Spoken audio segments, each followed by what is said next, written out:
زه فواد بچا په دې ویډیو کې موږ د واتس اپ سکیورټي کوو. دا ډېر زیات لازمي دی. میجارټي زموږ خلک چې کوم دي د هغو دا سکیورټي نشته. 2 سټپ اتنټیکیشن چې کوم دی 2 سټپ اتنټیکیشن او یا ایمیل دی ورته نه دی اپلوډ کړی. بای کې مسله صحیح چې دا ته هم څوک یا میسج یا سره ولېږي ستانه ویریفیکیشن کوډ غواړي چې په اسانه باندې ستانه هغه والي ستا واتس اپ چې کوم دی هغه کمپلیټلی هغه شي هایجیک شي. نو موږ وایي چل کوو چې واتس اپ اپ ته رالی هغه بزنسي او که نورمل فرق نه کوي. سیټینګ ته به د هغې ځي سیټینګ ته اوس ګوره دلته له پاسه یې په دې 3 ډاټ باندې ما کلیک کوو زه راغلم دې سیټینګ ته. اوس دا سیټینګ چې ما ووهو دلته اوس ګوره دې خوا ګورې نو موږ سره ګوره اکاونټ دی او بیا سکیورټي. اکاونټ نوټیفیکیشن سکیورټي نوټیفیکیشن دی چینج نمبر دی او پرایویسي ده.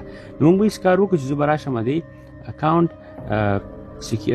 سکیورټي ته و چې زه اکاونټ سکیورټي رام زما سره دا دوه اپشن دا ډېر زیات لازمي اپشنز دي. ګوره ایمیل اډرس او 2 سټپ اتنټیفیکیشن. که اوس تا څوک چېرته موبایل چینج کړي یا ستا سیم کارډ یا چلو کې سواپینګ کېږي نو هغې کس هغه چې کله واتس اپ کې ستا نمبر وردننه کړي نو هلته به تا ته بیا ویریفیکیشن کوډ راشي.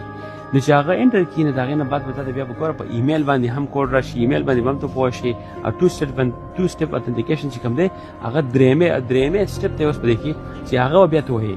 نو چې کله ستا په غلطۍ باندې هغه نمبر شیر کړو ته میسج هغه نو ایټلیسټ ستا سره ایمیل هغه هم شته او ستا سره 2 سټپ هم شته. نو موږ به هېڅ کار وکړو چې موږ به 2 سټپ دلته چې دی دا موږ به برابر کړو.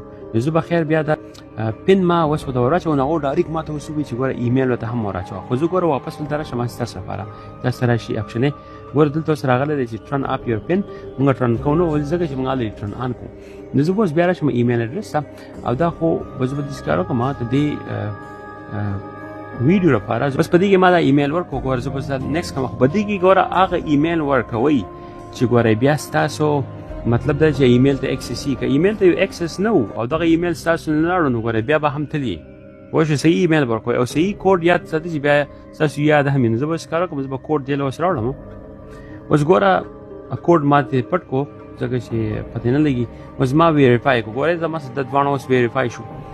اوس زما سره 2 سټپ اتنټیکیشن چې دی هغه مان دی او ایمیل زما سره چې کوم دی هغه هم ما دې ته ورننه کړو. دا ډېر زیات لازمي دي چې دا تاسو ونه کړل ستاسو اکاونټ اني ټایم چې دی هغه هیک کېدی شي اني ټایم.